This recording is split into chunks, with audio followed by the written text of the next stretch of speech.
Okay, hello everyone. Welcome back to another episode of At the Movies. It's been a little while since I've been back here, but I'm here joining with Brandon and Melissa as usual. But we have two very special guests with us today. So we have Carl Rijbach and Adam Castles from Cinionic. They are uh, actually a very important sponsor to Cinema Week. So welcome both of you. How are you?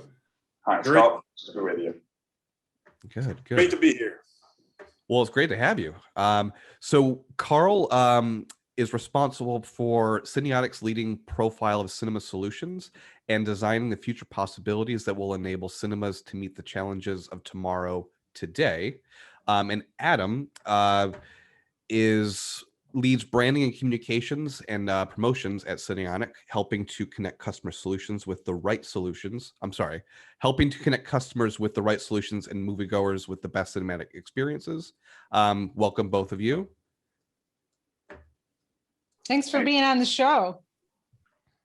Thanks for having us. With you. We look forward to chit-chatting with you today. So, first things first, we'll start off with an easy question. What has everyone been watching? Anyone watching anything good? Hopefully in a cinema.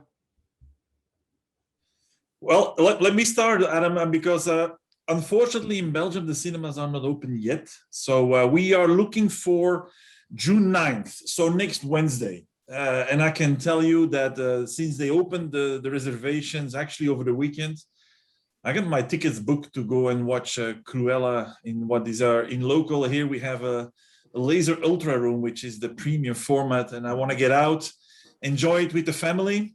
It's been a long time in the making. And this is one of the movies the kids definitely want to go and watch. So ticket is booked. I'm eagerly waiting next week, Wednesday. So that's when we go live. Yeah. That's awesome. Brandon, Adam, have you been out to a theater recently? Adam, are you there? Yep. Have you been out to a theater recently? You know, it's interesting, Brandon. I tried to go to see A Quiet Place too, but it seems everybody in America tried to do the same thing this weekend. So I was sad, but also incredibly happy to see that every showtime I went to book was sold out. And that was a really nice moment because I have not seen that in a while. And being based in New York, it was great. The weather wasn't great this weekend either in New York, but much more importantly, people were going back to the cinemas, and that was amazing to see, even though it means I'll have to see it later this week. Yeah, that's amazing. We help a lot of theaters and we stay in touch with what's going on. And from, New York and LA, which were, the most shut down in our country, in the US, but opened up. And I saw exhibitors posting, we're sold out for the weekend. All showtimes sold out across the board. We've seen it over and over again. I've seen A Quiet Place, which was interesting. I saw A Quiet Place 15 months ago. So I can say I was watching it, but I saw it, I think it was the last movie that I really saw before theaters shut down. And I live in Texas, so we've been fortunate enough to be able to go to the theater over the last 10 or 12 months. But last night I went and saw Cruella, and okay. I was really, really impressed. It is a lot of fun. And it's one of those movies, it's got a big soundtrack. It's got,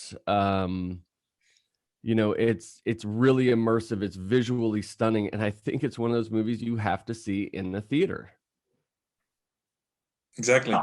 100% agree. It's been interesting to read this morning, listening to that kind of cultural experience, Brandon, right? There's been a lot of reactions to the success over A Quiet Place 2 over the weekend, which has been phenomenal to see. But it really is, with both films, right, or many different films, a different type of experience. And we're all big believers, but it's very much being validated by the consumer at the moment. So I don't think we're all just talking to ourselves here. I think consumers are saying the same thing. Let's get back to the movies because it is fundamentally different. And so I'm excited to see Cruella, and I think there's an exciting slate over the next year that we can really start to tap into as well. Yeah, and the exciting part for me is that the demand, if you can call it like that in our business terms, is really coming from, in my case, the family and the kids saying, okay, they have a big TV. They got streaming options like you cannot imagine they can do. but they want to so badly go out with us and spend the time with us because it is that experience. And, you know, they can get that popcorn and they can get their favorite soda. They can walk. The demand is there. So, and I think that's what makes me very positive and very happy. There is the great movie, but there's also that great social aspect of getting out there in an environment. And the only thing, you know, honestly, we are now for the first time in Belgium, we have beautiful weather. The only thing that's in the newspaper, oh my God, it's so nice weather. People don't want to go to the movie, then they all go because that's what we're waiting for. So no, I think it's interesting to see that bottom up, if you can call it like that, the demand to go and have that social experience. And having the combination with, you know, with a great lineup of titles on the horizon. And people are now booking, and when is this one? It's for the first time I really see people remembering launch dates and seeing, so that weekend we go out. Otherwise it kind of came to you. So this weekend, now it's really, that weekend is that movie, and that weekend is that movie. So it's fun to see that's a trend.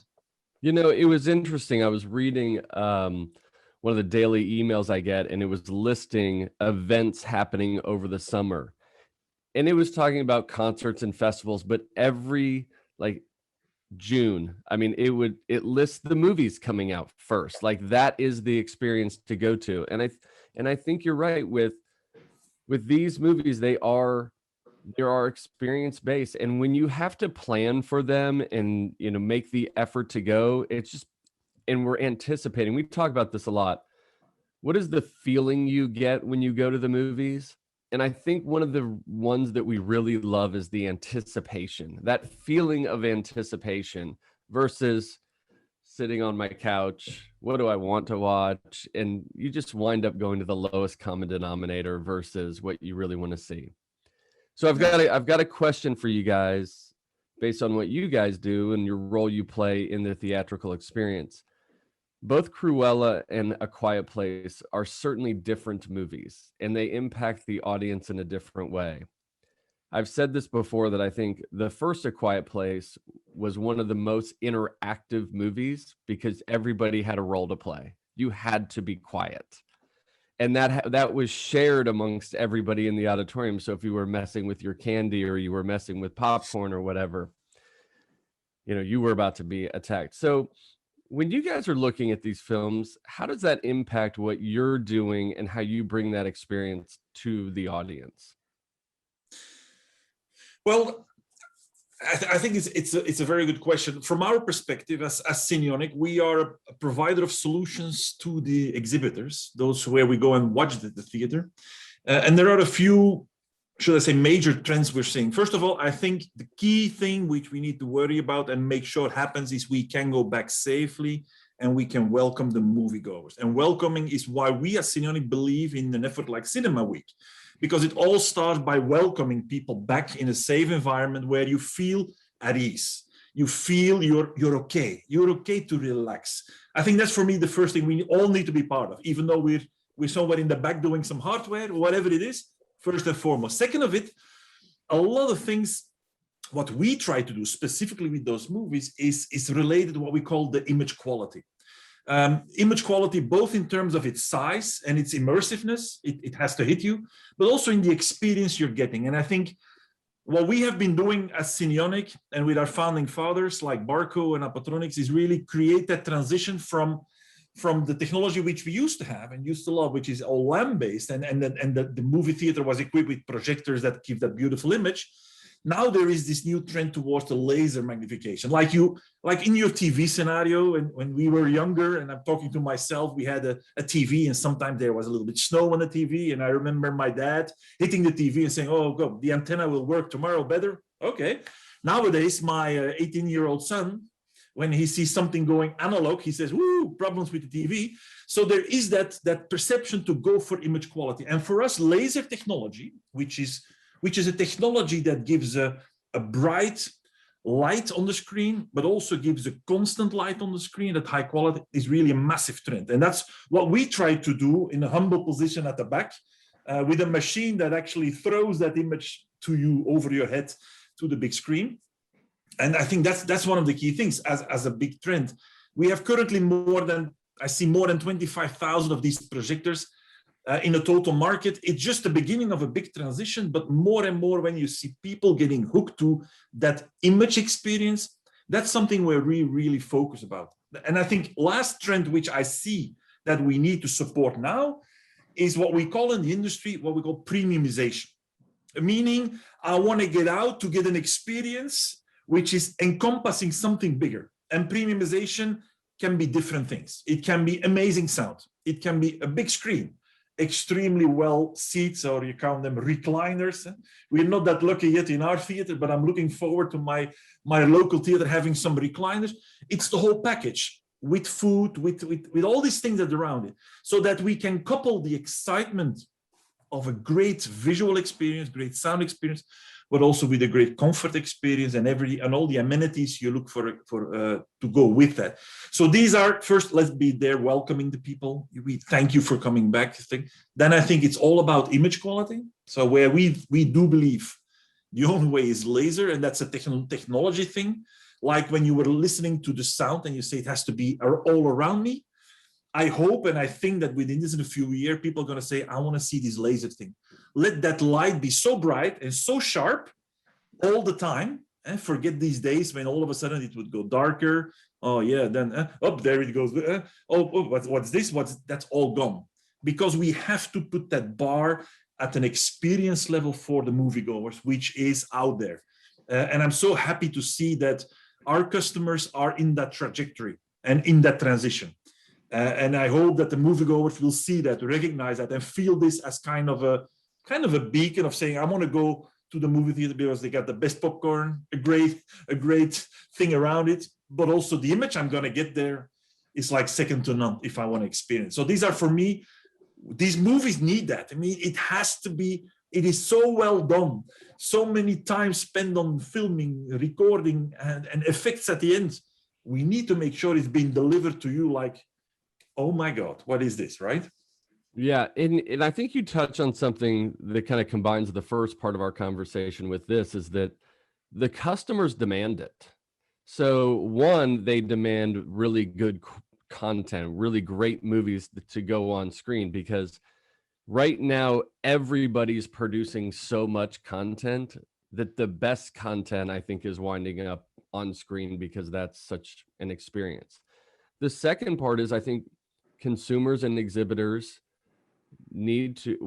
exhibitors need to step up their game to provide an experience that the consumer will ditch their couch and they will get up off their couch because they have to have a reason to go to the theater. Content is one, but they're going to expect something more now.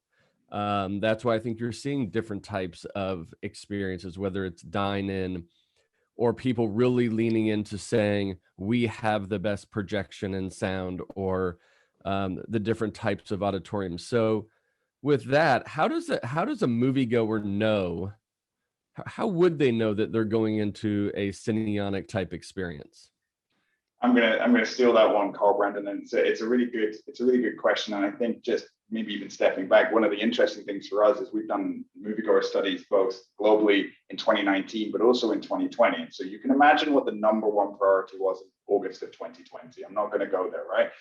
But in 2019, in December, what was really interesting, and it only became number 2 in 2020, was the most important factor for someone deciding to go to the movies by a strong margin was the picture quality, right? And so I think you're looking at a couple of different things here, right? You're talking about the core picture quality, but also that kind of expanded, and I would also cite frictionless experience around the movie-going journey that consumers are taking, right? We think about ditching the sofa, right? Well, let's use the Cinema Week language here. Think about ditching the sofa. There's some steps involved there, right? So how do we make that as easy as possible, as seamless as possible for me to get back into the movies? And I think many exhibitors around the world have done an excellent job to move into the mobile world, get out base so you can get your tickets, use the QR. It's all got a lot more streamlined. Once you're actually there, how are you going to know? And it's a really good question. You're maybe ahead of us a little bit, Brendan. We're actually starting to roll out some messaging with some key exhibitors, and they'll remain nameless for now, around the world, to help actually communicate that to moviegoers, right? So if we know that the number one reason that you're going to go is picture quality, well, we better tell you that the best picture quality is there. So we've been working with some larger exhibitors to work on some different campaigns, similar to what you guys have done, right? Let's celebrate together and work together, build out those assets so that we can really communicate that when you go to the movies and you go see A Quiet Place 2, Cruella, Black Widow, whatever's coming up in the near future that you're excited about, you're going to be able to see it in laser projection by Cinionic. And that's really, for us, an important note, right? You need to be able to differentiate from not just the home, but also the different experiences available. And to your point, Brandon, right? Dine-in is a great experience. I'm a huge fan of dine-in. There's a chain in Austin, one of my first trips to America, right? I'm from Scotland originally. I remember getting queso in a cinema. And I was like, first off, I've not had queso before. And second off, this is in a cinema. Seat. So that was super exciting to me, right? So it was you're not going to get that in the east coast of Scotland, I tell you that now, at least not back then. So it's a big difference, but it depends on what you're looking to go for, right? One of the privileges of our job is that we get to work with moviegoers around the world and hear what they're looking to achieve with their movie-going experience. When we do focus groups, it's different, right? A family in Houston and Texas may be going for a different reason than a millennial in the Lower East Side of New York, right? It's all going to look different depending on why and where, but we all come together for that common experience. And now we're looking to highlight the key features that are within that common experience as well. Yeah, it's really interesting. So I'm also like, one thing that you said kind of put a thought in my head. So you were talking about, basically setting a bar of the quality experience that people, will know is coming from Cinionic. And I think one thing that is a really good, I don't know, way to look at it is, I'm not sure if you guys have recently heard about the issue that Netflix had with the release of Army of the Dead. They had a bunch of complaints come in because they were people were thinking that there was a dead pixel in that presentation, but it actually just happened to be how they shot it and how it basically got optimized for streaming versus the theater experience. So a lot of people kind of thought that they were seeing something that was unfinished or was not really optimized for the screen that they were on, but it just happened to be a little bit of the streaming process. And so I think that's one thing that a lot of moviegoers these days have kind of forgotten about, that there is this bar of standard when it comes to the movie-going experience and the at-home experience. Somewhere along the way, I think those two kind of got blended together, but I do think this last year has really changed that now that people are going to start coming back to the theaters, they're really going to see that there is a substantial difference in quality versus being at home versus being in the theater. Yeah, no, I think you're 100% right, and I think something has changed in our eyes in perceiving that and seeing that. People are now more receptive to feeling that difference. It's a generation that has grown into understanding and seeing that quality. And I think there are technologies underneath that, and like laser and like 4K and all this very complex technological, which as an engineer we love to talk about. But for a moviegoer, like you say, it's right. It has to be, if it's created for purpose, we can really empower them to experience in the most optimal conditions. And that goes to the nitty-gritty details on even how that film is being deployed on a machine. And then in the right thing, as you said, purpose-built or purpose packaged together to be presented to you on the big screen. I think for me, it's important that we as Cinionic, we are empowering our customers and our exhibitors to shine. That's really what we want to do. It's about them making sure they can host the moviegoers. And we do whatever it takes to make sure they can help communicating that on their own local market and their own local conditions. But we believe that in terms of the experience and what's going to be added, I think we're on a, should I say, perfect timing when people come out of this and they can go kind of a step up experience and see that the whole market is in a transition into even bringing us to a bigger or to a better, let's say, an improved visual experience. It's like 1 and 1 becomes 3. You're coming back, you're getting something, you've seen something in a great environment. There's no doubt. I mean, looking at my 65-inch OLED TV, it's an amazing experience. Don't hear me wrong. It's not a bad TV, although otherwise I pay too much. But it's a different thing. And now knowing that also the movie industry is going on a trajectory of innovation, of technology innovation, and that are companies such as us who are, I'm 100% convinced, completely unknown. to almost everybody unless you're in this world. But I think our mission in life is to make sure when you go and put your seat you put yourself in one of those seats, you say, wow, oh, I don't know how they do it.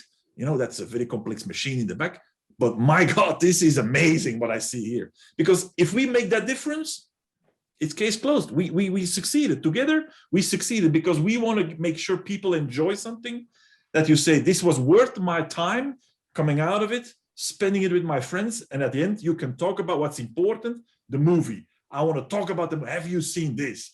I want to see this. That's really what it's all about. And that's a little bit where we are sometimes behind and being nerdy about all these complex things. But the message which I wanted to give with this trend is the industry is moving, making sure that we can take the moviegoer on a trajectory of that innovation and all that technical gibberish around it. But the only objective is to make sure when you go in there, you get the visual experience, the sound experience, the seating experience, which is like, wow. And we have to do that together. It's going to take time. Rome is not built in one day. Well, we're doing this over time. Some people are quicker than the other. Something is easier than the other. Well, that's life. We're moving in different technological evolutions. But it's a key message that it's not like, oh, this was the past. It's that, nobody wants to, it's old. No, on the contrary, there is so much stuff cooking that you will see it little by little moving into. And I think that's the fun part of it. It is a combination of all these things together. Yeah, I think it's interesting that movie theaters that we talk about, oh, that's nostalgic and that's what has changed. Like movie theaters have gone through such an evolution for the last 100 years, from screens to projection to seating to dine-in and all these experiences. I feel like the cinema experience is constantly evolving. I don't think it's ever sat still for more than a year or two. Like you talk about the old projectors, like that was the intermittent sprocket was a 50-year-old technology, but like once it started evolving into this technology space, from apps that we use to get to the theater and order food, to the way food is delivered, to what is on screen, I think it's fascinating how much technology is going into this experience. Totally right. Totally right. And I think you see other trends appearing as well. You see smaller theaters. I mean, the fact that we're going to go renting a whole theater. I mean, the big success of, I want to sit there only with my group, or we called it bubble. We had bubbles in Belgium, bubbles. I want to rent it off. I want to pay more for that. Even the reservation system, the way. So I think we as an industry have to keep that rhythm together and keep that evolution going. Because if there's one thing that this pandemic has caused is a human change of reaching out, being together, thinking about more things than we did before, but also that experience, there's a momentum now that we need to go on. So I'm totally right. Are we in for a change? Constantly. And as part of the supply of that value chain, if you call it like that, it is our job to make sure that there is enough, should I say, research in the back to think about how can we do this. And it can be small things and it can be big things. And I can tell you now, even though we're talking about laser now, this thing called laser where you shoot red, green, and blue through a complex machine, even their innovations are happening as we speak. So I'm convinced that within this and 3 years, when we do this talk again, we will talk about other stuff. And you say, wow, I didn't see that one. Well, me neither, but I know in the kitchen of our companies, it is cooking, So that's the good news. There's going to be an excitement along the trajectory. And it's a combination of having technology that do it, but also if I look to what the content industry, I mean, the franchises which are cooking there and the excitement which is being created around it, there is so much thing going on and so much to come that I'm always eager to see. So what's next? How can this character come to life? How can you make this one come to life? Yeah, I mean, my creativity stops at some point in time, but there are so many bright people that I'm like, oh, if only they could do that, and then they did it. Oh my God, they did it again, right? So I'll make a quick statement, and then we'll ask this question about upcoming movies. But when the first movie that I went back to after about 5 or 6 months, I went and saw Tenet, and then from there we've been able to continue to see movies in theaters. But I think people forget what an amazing experience it really is. Like the difference between sitting on your couch and watching something at home versus watching it in the theater. So Carl, when you come out of the theater next week, I want you to respond to us and just be like, the endorphins are firing. Like the joy of going to the movies is there is a substantial difference. It's not a little different. Oh. You know, it's a massive difference between what you see at home and what you see in the theater. I mean, just between us, and we're not talking about. If you watch Trust a movie, me, this podcast is just between us. Just between us. If you watch a great movie at home and you enjoyed it, then you go to the kitchen, have something to drink. Honestly, I never talked to my wife about the movie and how.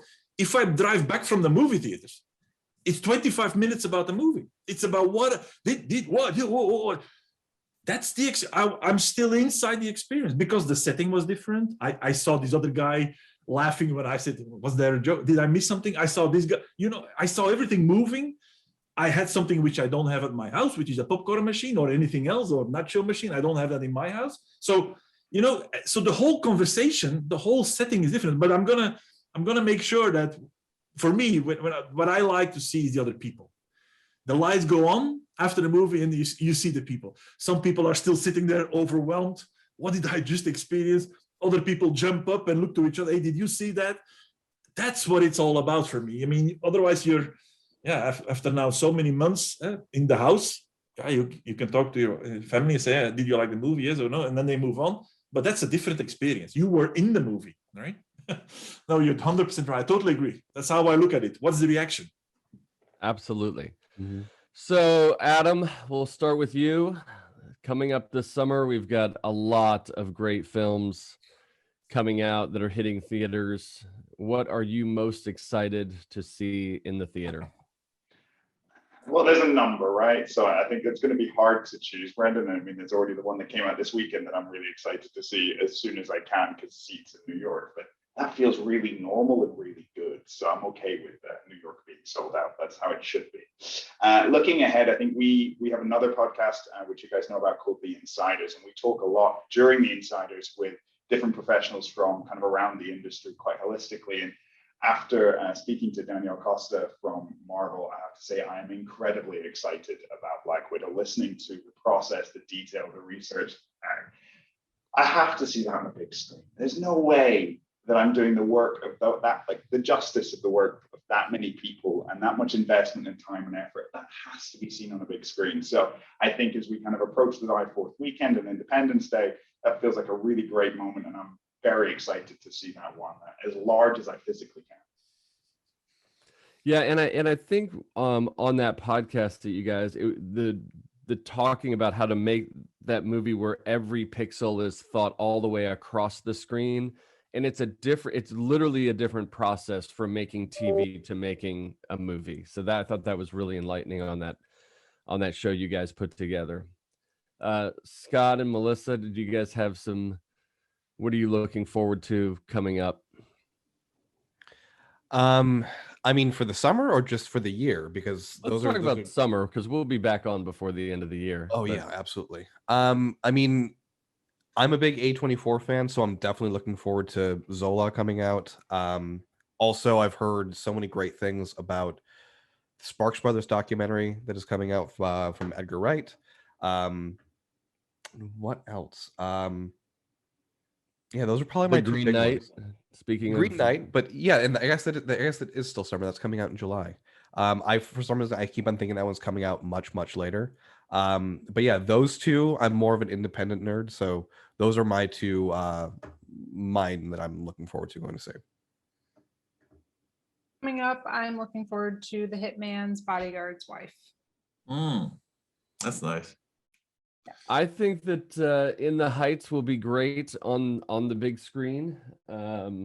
Certainly Fast 9, we gotta have that. I mean, that thing's gonna be everywhere. And then I'm with you, Black Widow, when it comes out, I'm first in line to go see that. And there are some movies, that never stops. So I think for me, my son is into Marvel every time, and once we went to see Marvel in the big screen, it's only on the big screen.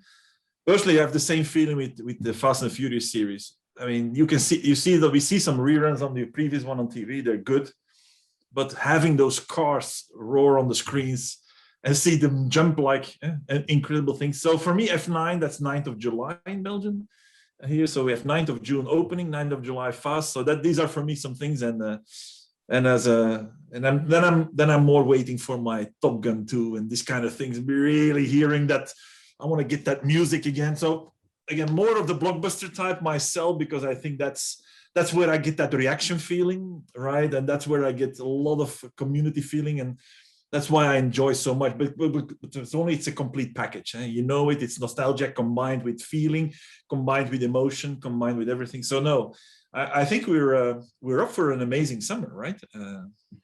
That's the great thing about Cinema Week too. Is like there's literally content out there for everyone. I mean, we all basically just listed a different title that we're all ready to go back to the big screen to go see, and every single one of them is different. So that kind of shows you the content we have lined up. Well, yeah, and I want to touch on Cinema Week a little bit while maybe we can wrap up with this. So not first because we already mentioned it, but at this point in the show anyway, thank you all for being such big supporters of Cinema Week. Adam, you and I talked, 6 months ago now, something like that, and something like that. Yep. From within 5 minutes, Adam was like, "I'm in. We just got to figure it out. When are theaters opening? How do we get support? So many, our industry was just decimated financially. So all of these hurdles, but I cannot thank you enough for coming through." And Adam and I would text on the side, like, what's happening with this, and as we're planning. So it was really fun to get to know you guys, and it's a pleasure to be able to work with you on this project. So we cannot thank you enough for being involved. But what is it about Cinema Week that got you guys excited to want to come on board? Well, I'm going to speak for Adam, because I think right after you were chatting, he was texting me. I do have to say that it was very tough for the industry, but also for the suppliers and the people inside the industry. So I think also for us, budgets and whatever you like, and unemployment measures and stuff like that have all been implemented, because we also need to cope with that. So it's not that we were sitting on a cloud and looking at everybody crying and no, on the contrary, our people have gone through serious personal times as well, but also in the company. So we're responsible for all our budgets and stuff like that. We have to be very tight, running it very tight ship, because of course we want to do it right. But at a certain moment, when money is well spent or right money spent, for me, we get a lot of requests, and you can do multiple things. It's not for me just to have our name out there. It is about the ultimate goal, which I endorse 200% for Cinema Week, is we have to celebrate us coming back. It needs a moment of welcoming people back to the theater. And you can say, well, they can do this from now till the end of the year. Yes, of course you can. But a moment of attention where everybody in the industry, and this is the scope of the US, but I think everybody in the industry comes together and say, during this week, there's going to be that little bit of extra just to say thank you for coming back. That's the only way we can get out of this thing. If we start being honest and humble, but also courageous to say, well, if that's going to take us working together and spending something on it, then we're going to do it.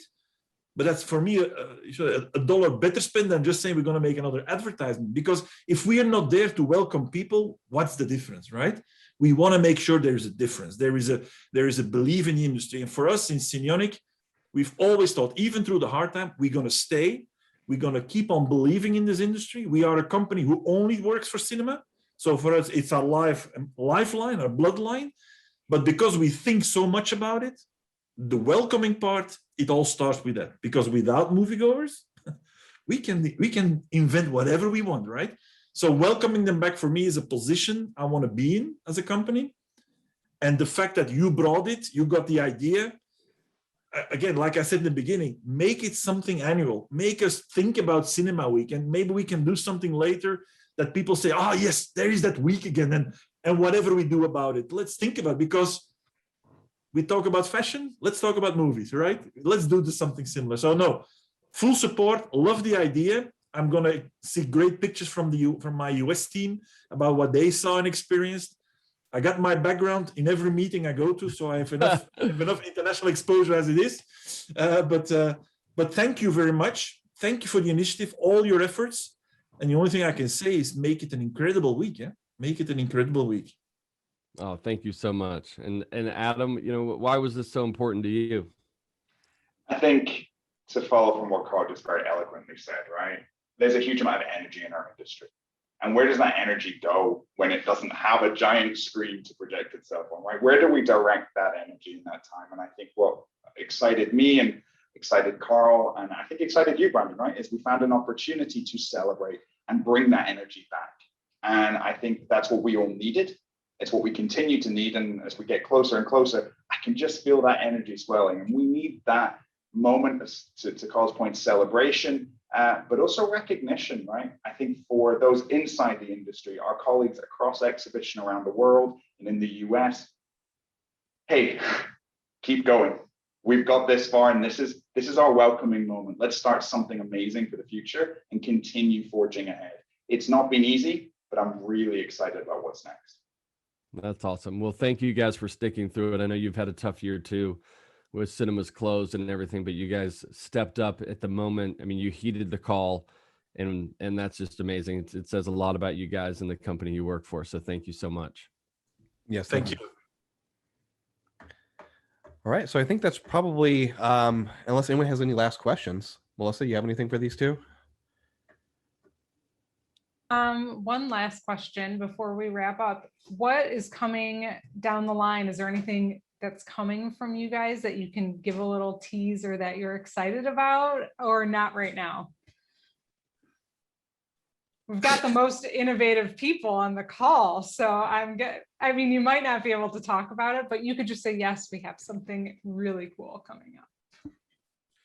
I think, yes, we are working on some very, very cool stuff, both for the moviegoers as well as for our customers. And I think cool stuff doesn't always have to be visually cool. There's also the way of bringing it and making it available. So we're working very hard on supporting rollout mechanisms and structure of being more in a partnership mode with our customers, because I think there's an acceleration. And yes, on technology, we keep on evolving and keep on inventing. So that's something which I think maybe next year this time, you never know, we're going to already see some new things cooking. But the good news is that there is a commitment from both a company like Cinionic, who was born out of a parent's Barco, the leading provider of any kind of this kind of projection technology, Apotronics and CGS, together form this alliance to make sure we're going to be strong in the industry. So yeah, I cannot say yet what it is, but I can tell you the only thing we want to do is make more people come to the theater. And if that's what we do, that's the only thing we do. That's amazing. That's awesome. Yeah, that's exciting enough. All right. Well, thank you so much for being our guests on the show today. And thank you again. I mean, as Brandon said, being such a generous sponsor to Cinema Week, like this has been kind of our focus and our lifeblood for so long. So it's really great to be able to work with people who have like-minded goals, like all of us. You know, we all love not only the movies, but the experience of going to the movies. So it's always good to feel like you're surrounded by like-minded company. So thank you for being such a generous sponsor, and thank you again for being on our show. And until next time, we will see you at the movies. See you at the movies. Thank Have a you. great day. Bye-bye.